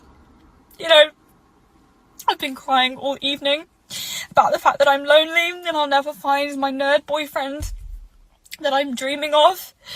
But it's okay, because the most attractive people are the loneliest, and that's just a fact. And unfortunately, it's just the way we go, because people are too scared to approach us because we're so pretty. And no one talks about how hard it is being the... I mean, there's obviously some satire in her response there, right? Obviously. But I do think to some extent, right, when people are more attractive, confident, have something going for them, right? There are a lot of people who are afraid to approach. So you might feel a little bit lonely. So I can definitely see that part of it. prettiest person, you know, having everything going for you. No one talks about it. Because it's really difficult. It's actually really isolating when you're the most perfect person on the planet Earth and no one wants to talk to you because of it. It's debilitating. At the end of the day, the only person you truly have is yourself. And not gonna lie, it gets kind of lonely sometimes. The older you get, all of your friends get into relationships, start having families, start doing their own thing. Same with your siblings. And your parents have their own lives. And I am like someone newly single, has been a couple months. But what really hits me is like you have no one to share the little things with. Now, what if I told you, ma'am, sir, creature, that most women are reporting that they are lonely and that they don't have anybody to share their wins with? What if I told you that most men also have the same issue? And so it's not like it's a gender conversation or anything like that. It's the fact that people are relating less to each other, they're dating less, they're mating less, so having less children less, or having less children. Those are all factors, social factors going on right now. So, I mean, I would say my 20s were definitely not lonely, but they were filled with self growth. I wasn't dating a lot in my 20s. I had a couple of serious partners, but I also had long spurts of celibacy, like just working on myself. So yeah, women are traveling, etc., living their lives. They're happy with being themselves. You know, I visited New York not too long ago for Empress, and I was like, damn, I want to fucking live here. I want to live in New York City. I'm still trying to figure out how to live in New York City. Um, it's just so beautiful. It's fast. It's bright. It's cold, just like where I live now. It's still cold, but there's more going on. There's ability to live like via public transportation. The train, the subway goes everywhere. So, but there's also cabs and Uber cabs now. I mean, I think women are just like so preoccupied with life, whereas before they had no access to that. So I'm never gonna sit up here like as a woman in the modern world and act like I don't have the ability to live whatever life I want. I can, for the most part. And so when I get on here and I hear these channels and things talk about these MGTO, MGTOW, talk about, oh, women this, women that. I'm just like, aren't you going your own way? So why you're going your own way? So why do you care about what women are doing? Why do you care about what women have access to? But that's still always been a very important question to many people. It still always has been. So let's get into the last few minutes of this video. Because usually in high school, you would share it with your best friends. As you get older, you find a partner, you would share it with your partner. But now, when you're single, it's like, who do you share it with? I'm not going to go call my friends. They're all busy with their own lives. Your parents don't understand it completely because they're a whole different generation. And then you don't have a partner to share it with. And it's like, I feel like no one actually cares. And I have learned that the only person you have is yourself. So you can only rely on yourself. Sorry if it's hard. In this woman's case, she wouldn't be in the predicament of feeling lonely if she had followed in her friends' footsteps. While her friends were dating with the intention of finding something serious, building relationships, settling down, and starting families, she was likely chasing other priorities such as casual flings, personal freedom, or even unrealistic ideals of the perfect partner. It just makes you wonder what she was doing, wasting all that time, as though she thought she could hit pause on life while everyone else moved forward.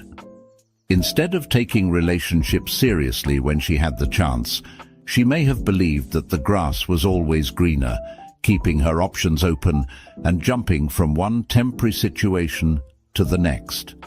Perhaps she thought that she'd always have time to find Mr. Right, or that the same level of attention and opportunities she enjoyed in her youth would always be there. But life doesn't work that way. Time doesn't wait, and neither do people. I'm not convinced that being pretty is even worth it. And I'm not just talking about like average pretty, I'm talking about exceptional beauty, noticeably more attractive than everyone else around you. Because while yes, you do have certain opportunities available to you that other people just aren't going to have, you never know if people like you or if they like you. You know what I mean? And that's probably a pretty sad experience to live in. And I am someone who gets deeply insecure when I see people that are just like way hotter than me. But then I remind myself, I don't know if it's worth it. Another day of doing everything by myself because I'm single and I have no friends. But at least I don't have fake people in my life, and I'm not getting cheated on, so we're winning. Because I am so lonely. It's not because of lack of courage. I'm lonely because I'm brave. Is it true that being in the wrong relationship is far better than being single? No, absolutely not. Because I'm hearing so many people say that they're staying in bad relationships because they don't want to be on their own. Well, that's very troubling. Why would anyone purposefully decide to stay in a bad relationship? Because they are afraid to be single. Ladies and gentlemen, just in case no one ever told you, there is absolutely nothing wrong with being single. Now let me tell you, being single is so much better than being in the wrong relationship. I absolutely agree with what they're saying, and it's truly a pleasure to focus on a good video for once.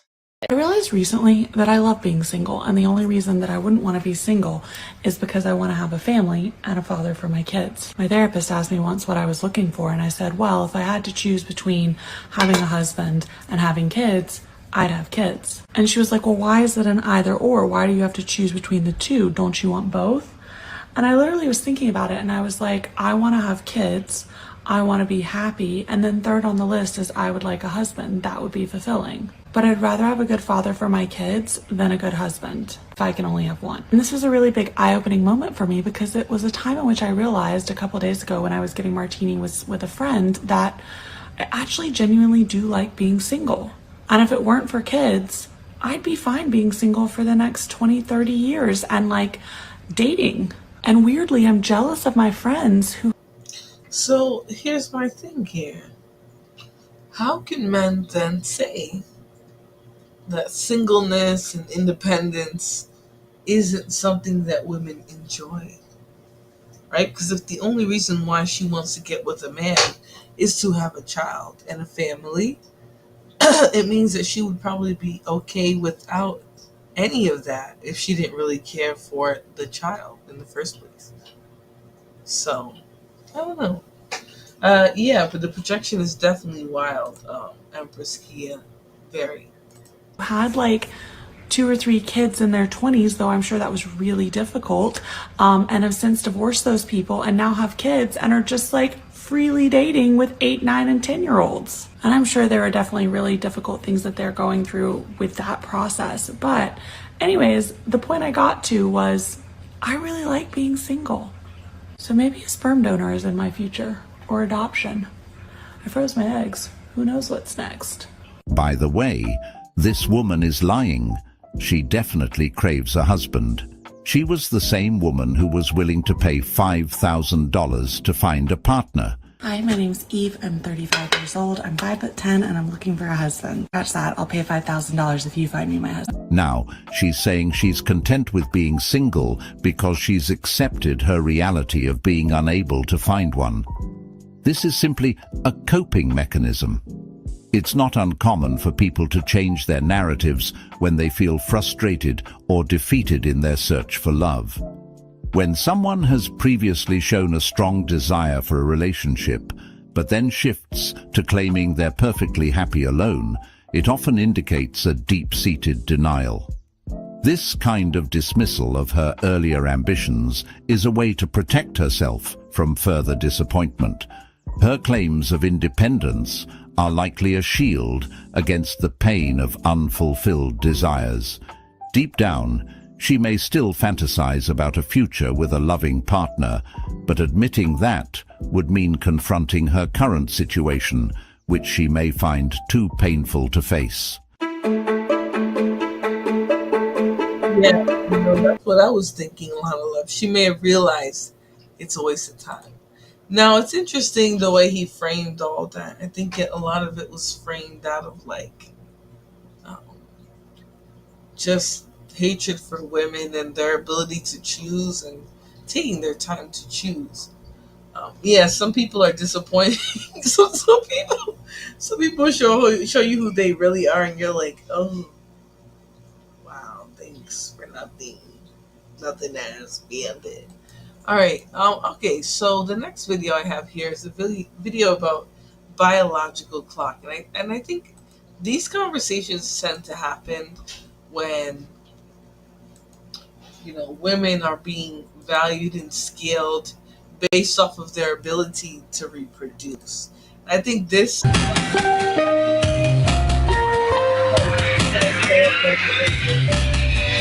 Copyright my stream. Ugh, sorry.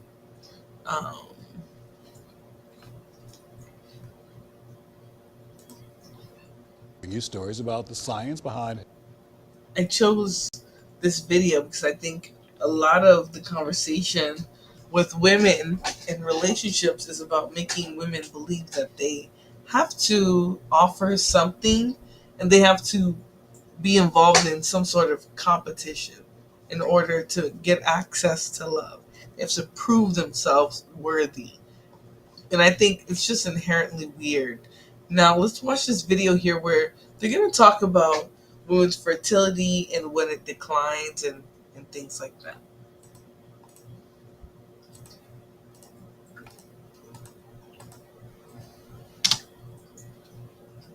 Health and wellness. For National Infertility Awareness Week, we explore how age affects a woman's fertility. Amber Repenta now with more. It's a cruel irony. Kind of a big bummer for women. The effects of age on fertility. When women are biologically most ready and able to have a baby, most women are not ready. Emotionally, psychologically, socially, you name it. National Geographic contributing author Stacy Colino explored the factors that play into a woman's odds of conceiving. Aging eggs are not your friend. Age delivers the harshest blow to a woman's fertility because she is born with all the eggs she will ever have. It's so unfair. For men, throughout their lives, the sperm production cycle is essentially reset every 72 days. Fertility peaks between the late teens and 20s, when women have an 85% chance of conceiving within a year. So notice there how they describe that men's fertility is different because every whatever many time a man's sperm cycle resets. So men have the ability to reset and become, I don't know, maybe more fertile is what they're saying. But for women, they're born with every egg they're ever going to have. For men, throughout their lives, the sperm production cycle is essentially reset every 72 days. Fertility peaks between the late teens and 20s, when women have an 85% chance of conceiving within a year.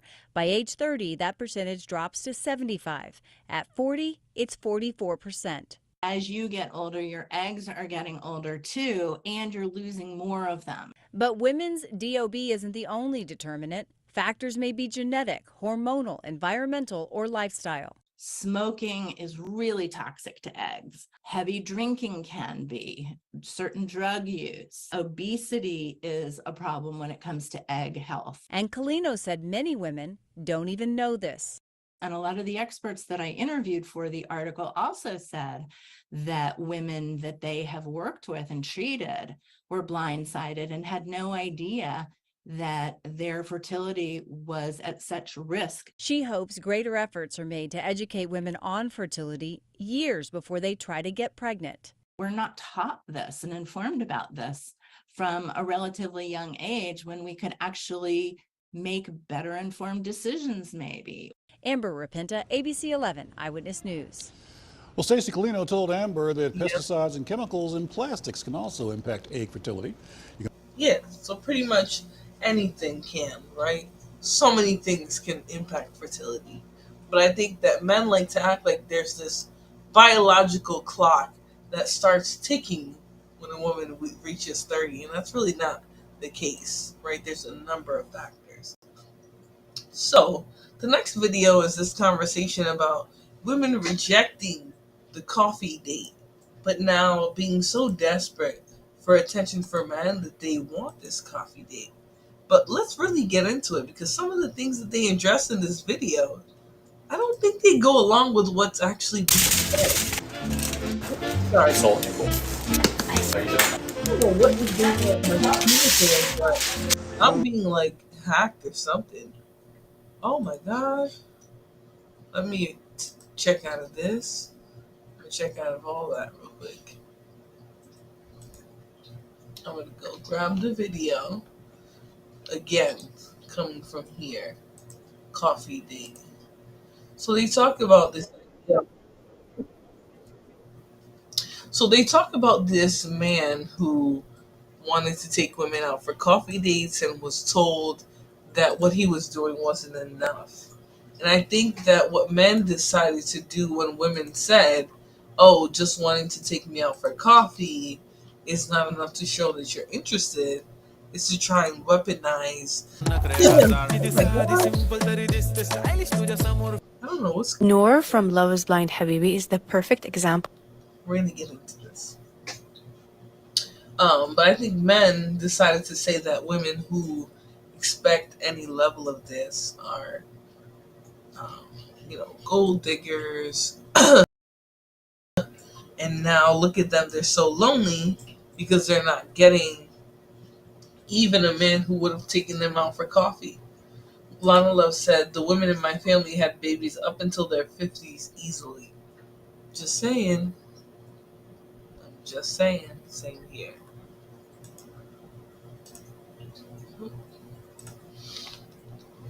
Let's get into it. example of how most women nowadays who claim to have high standards don't actually have high standards because of the fact that they have to constantly be screaming at the top of their lungs that they have high standards. If you have to constantly keep reminding everyone around you that you have high standards, then you've already failed. You know, when a woman has high standards, the moment people around her literally can assume it without her having to say it, because that's when her high standards are actually internalized and her every move, her every word, everything about her just screams that she has high standards without her having to scream it, like Noor does, for example. This is your reminder that if you still feel the need to verbally remind everyone around you that, listen, hey, I actually have high standards, then you probably have some more work to do on yourself, sis.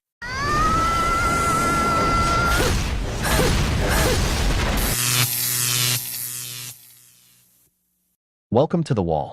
Today we're going to look at how so many women complain that they can't seem to connect with men, even after several dates. And the craziest part, one even says that the red pill turns men into Trump radicals or right-wing followers. What a load of nonsense. Smash that like button. Help us hit 170,000 subscribers before the end of the year. Share your experience and wisdom in the comments. We'll pin the best one for the whole community. And without further ado, let's get started. I'm experiencing dating fatigue. I've realized I'm a slow burn dater, and I think that the last guy that I was seeing, I really liked that we were on the same page with that. Sometimes I forget guys use TikTok, so I need to watch what I say. I just have dating fatigue, and I think it's because the last one ended over something like so stupid. And I mean, there's nothing wrong with what she's saying, right? I definitely think nowadays in relationships, people are overthinking everything. There's no regular standard things in relationships. Everything's being overthought. So yeah, it's probably more likely to have a disagreement or end based off of something really dumb and superficial or whatever. So yeah. Lala said, haha, I am the wall. No, there's no wall. Like, just even the fact that they want to keep creating this concept of a wall. Because if there was a wall, men would have slammed right into it with their funky asses. And they didn't have to, right? Because there was a wall. There is a wall. All right, let's continue.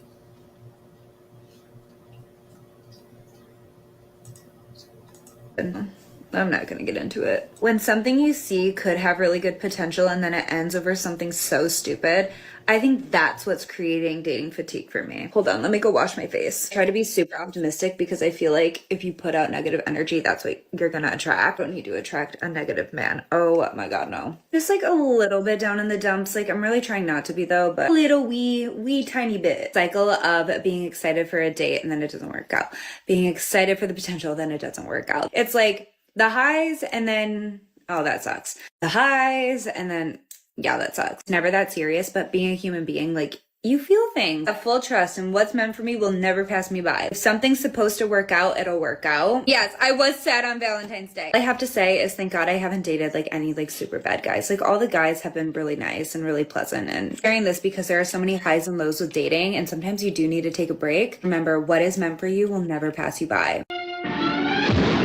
The truth is, when you say you're taking a break, that tells me you've been out with way too many men. And if you're also admitting that many of them were decent, then the problem isn't them, it's you. A rough patch doesn't explain why you keep repeating the same story over and over. That's a sign you need therapy, because this isn't bad. The problem here is just because she can admit her faults and see what she's done wrong in the relationship doesn't necessarily mean that she's the problem. So while you're sitting there with that psychotic Simpson character, right, you're really not hearing anything she's saying. You're simply jumping to conclusions about what she's saying based off of what you think her beliefs are. All right, let's continue. Luck. It's a pattern. That's the thing with content creators. Since they depend on sharing their lives to entertain their followers, they end up distorting reality, demanding a fantasy man just to keep the narrative going. And that's why they'll never truly connect. No normal guy can compete with the perfect, version you create for social media. As long as you let yourself be shaped by what others think, you'll never truly connect with anyone. The perfect man doesn't exist. I don't do coffee.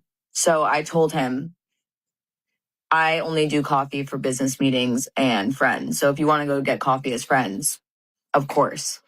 His next text was, should we do dinner? Men know what they're doing. They first just try to lowball you to see if you would just go with it. Know your standards, know your rights, and know your worth, because they will test you in little ways like that, even from the very beginning. Men are not testing you or lowballing you just because they ask you out to coffee. They are quite simply suggesting something that a lot of women are actually okay with. Because who wants to get stuck on a 2-hour date at dinner with somebody that they don't even jive with? So especially when you're meeting that person off of the internet, you've never seen them in person, that man will know within seconds if he's actually interested in you. And I understand women, we work differently, but men don't. They know within seconds, which is why they don't want to waste an entire date entertaining you while still feeling bad because they're not really that into you. It has nothing to do with him testing your boundaries, and it has nothing to do with him not being good enough for you. It just has to do with saving both of you some time. Stop it. And that's a mammy. Okay, I'm going to tell you why that's a mammy, because it was identified a couple of years ago that women decide whether or not they want to be with a man within 7 seconds of meeting them. Right? Scientific research and data showed that. But now she's going to come up here and tell you this. She's going to tell you that men are the ones who are quick with it. Right? Whereas women, it takes time. And yeah, love, no. You don't meet one person and you see yourself with them for the rest of your life. You meet one person that shows you something, and then you start trying to narrow down exactly what it is that you want. It's not a quick or short-term process. It usually takes time for most people.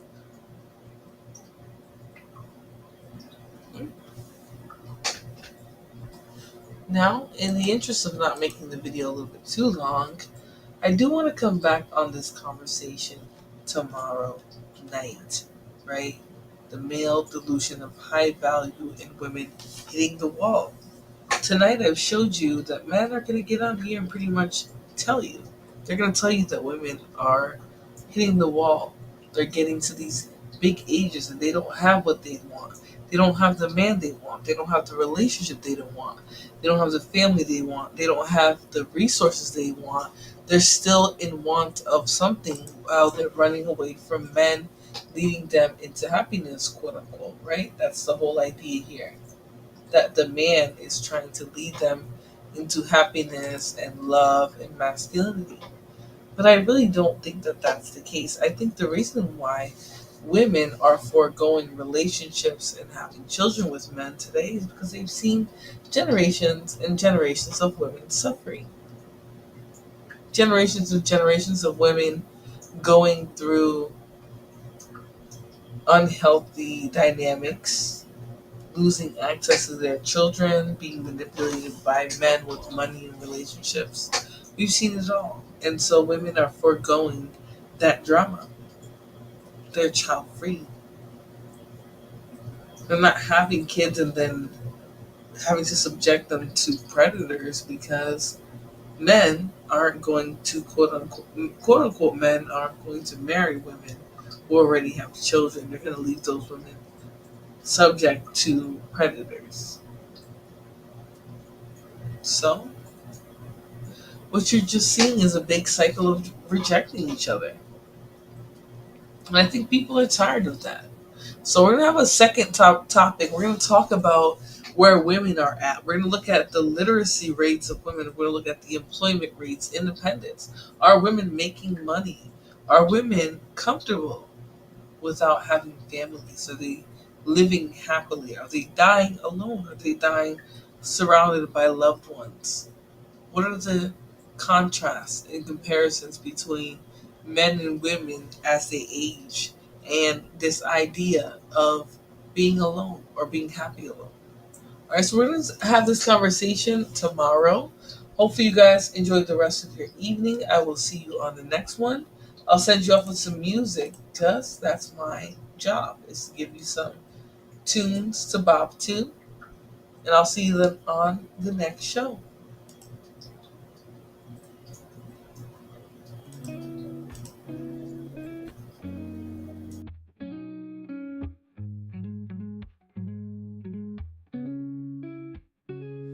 Florabella on my screen. Her smile, it shines so bright. She's a queen with every scene. In the morning or the night, recipes and good vibes flow. Every video a gem. Her confidence, it grows and grows. We're inspired like her friends. Unstoppable Flora, she's got that power. Spreading her aura, blossoming like a flower. Through the highs and all the lows, she remains so strong. Her spirit always glows. She's where we all belong. With every like and every share, we feel her energy. No storm too strong, she can't bear. She's setting us all free. Unstoppable Flora, she's got that power. Spreading her aura, blossoming like a flower. Recipes and good vibes flow. Every video a gem. Her confidence, it grows and grows. We're inspired like her friends. Unstoppable Flora, she's got that power. Spreading her aura, blossoming like a flower. Through the highs and all the lows, she remains so strong. Her spirit always glows. She's where we all belong.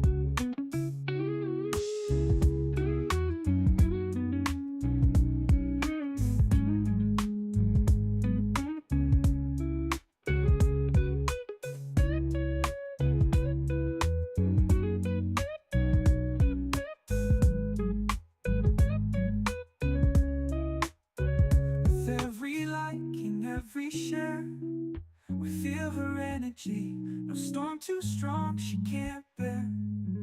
She's setting us all free. Unstoppable Flora, she's got that power. Spreading her aura, blossoming like a flower. Through the highs and all the lows, she remains so strong. Her spirit always glows.